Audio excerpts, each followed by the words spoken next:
Assalamualaikum warahmatullahi wabarakatuh. Perkenalkan, nama saya Afina Ilfatul Ulia dengan NIM 30702200054.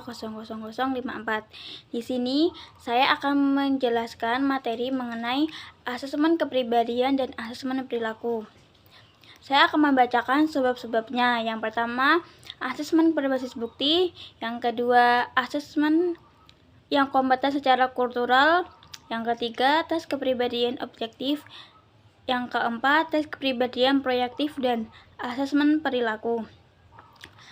Asesmen berbasis bukti bersandar pada prinsip yang sama, yaitu apa yang berhasil secara empiris.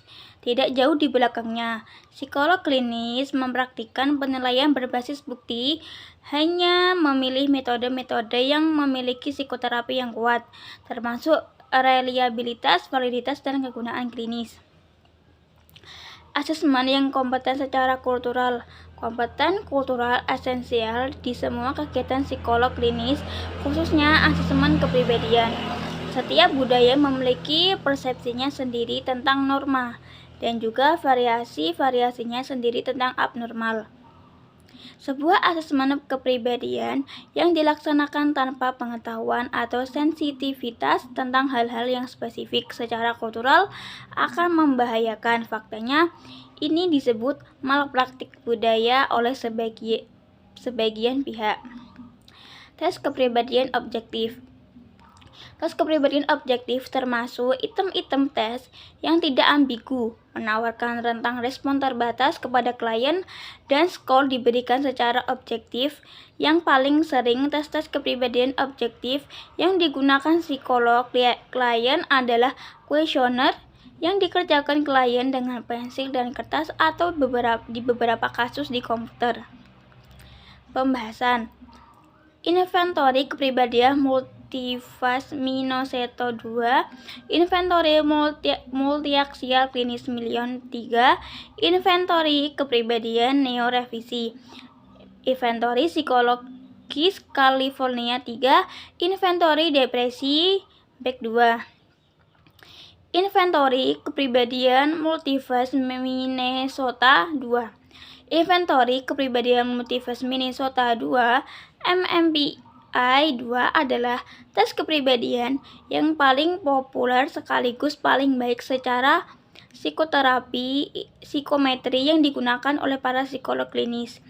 Tes ini digunakan di banyak negara dan budaya di seluruh dunia dan telah diterjemahkan ke dalam berlusin-lusin bahasa. Inventory multiaksial klinis Million 3. Inventory multiaksial klinis Million 3, Million Clinical Multiaksial Inventory 3, MCMI 3 mirip dengan MMPI 2 dalam banyak hal. Ini adalah sebuah tes kepribadian komprehensif dalam format laporan diri, pensil, dan kertas, benar atau salah. Perbedaan utama di antara kedua tes itu adalah penekanan MCMI 3 pada gangguan-gangguan kepribadian. Inventory kepribadian neorevisi. Inventory kepribadian neorevisi, Neo-Personality, Inventory Revised, Neo-PIR, Paul Costa dan Robert McCrae berusaha menciptakan sebuah ukuran kepribadian yang menilai karakteristik kepribadian normal. Kelima karakteristik yang diukur oleh tes mereka muncul dari berdekade-dekade penelitian tentang kepribadian normal, yang sebagian besar bersifat analisis faktor. Inventory psikologis California 3. Inventory psikologis California 3, California Psychological Inventory 3, CPI 3, selangkah lebih maju dibandingkan Neo-PIR dalam hal tidak menekankan patologi sebagai karakteristik penentu kepribadian. CPI 3 dipublikasikan pada tahun 1996, dirancang untuk menilai kekuatan, aset, dan sumber daya internal klien. CPI 3 adalah sebuah kuesioner laporan diri, pensil, dan kertas yang terdiri atas 433 item, benar atau salah. Inventory depresi Beck 3 Inventory depresi BAC2 BDI2 adalah sebuah contoh yang disegani dan digunakan secara luas untuk tipe tes.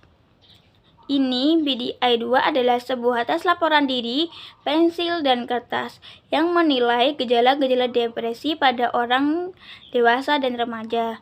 BDI asli diciptakan oleh Aaron Beck, seorang tokoh di bidang terapi kognitif untuk depresi dan gangguan-gangguan lain pada tahun 1960-an.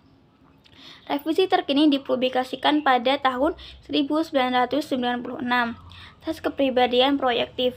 Tes kepribadian proyektif didasarkan pada asumsi yang berbeda secara fundamental. Orang-orang akan memproyeksikan kepribadian jika disodori dengan stimulus ambigu dan tidak terstruktur dan kesempatan yang tidak dibatasi untuk merespon. Bahasanya yaitu metode bercak tinta Rorschach, tes apersepsi tematik, tes melengkapi kalimat. Metode bercak tinta Rorschach. Pada tahun 1921, Hermann Rorschach menciptakan metode bercak tinta Rorschach. Rorschach adalah seorang psikiater Swiss yang saat masih anak-anak memainkan sebuah permainan yang para partisipasinya melihat bercak tinta yang tidak jelas bentuknya dan mengatakan apa yang mereka lihat di dalam bercak-bercak tersebut. Untuk tesnya, Rorschach menciptakan 10 bercak tinta, 5 hanya dengan tinta hitam dan 5 hanya dengan warna. Tes apersepsi tematik. Tes apersepsi tematik (TAT) yang dipublikasikan oleh Henry Murray dan Christiana Morgan serupa dengan Rorschach dalam arti bahwa tes ini menyodori dengan serangkaian kartu, masing-masing menampilkan sebuah stimulus ambigu. Morgan dan Murray, kartu-kartu TAT menampilkan adegan-adegan interpersonal, bukan bercak tinta. Tes melengkapi kalimat. Tes melengkapi kalimat stimulus ambigu, bukan bercak-bercak tinta atau adegan-adegan interpersonal. Sebaliknya, mereka berupa kalimat. Asumsinya adalah bahwa kepribadian seorang klien diungkapkan kalimat-kalimat yang mereka ciptakan. Asesmen perilaku. Asesmen perilaku menilai behavioral, menantang semua asumsi ini dengan menawarkan pendekatan asesmen yang berbeda secara fundamental. Menurut asesmen perilaku, perilaku klien bukan isyarat dari isu atau masalah yang mendasarinya. Sebaliknya, perilaku itulah masalahnya. Dengan demikian, penilaian perilaku adalah sebuah pendekatan yang secara unik bersifat empiris yang memanfaatkan penggunaan ukuran-ukuran yang valid, presis dan sensitif tentang perilaku dan peristiwa kontemporer yang didefinisikan dengan baik untuk menangkap interaksi perilaku lingkungan. Metode asesmen perilaku.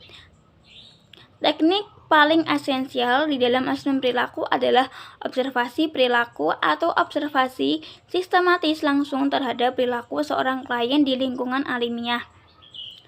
Teknologi dalam asesmen perilaku, khususnya semua beberapa tahun terakhir, komputer dan bentuk-bentuk teknologi yang telah digunakan secara produktif oleh para penilai perilaku. Di dalam deskripsi di atas tentang observasi perilaku Dr. Davis terhadap Zas, Dr. Davis mungkin telah menggunakan komputer, laptop, atau smartphone untuk mencatat observasinya.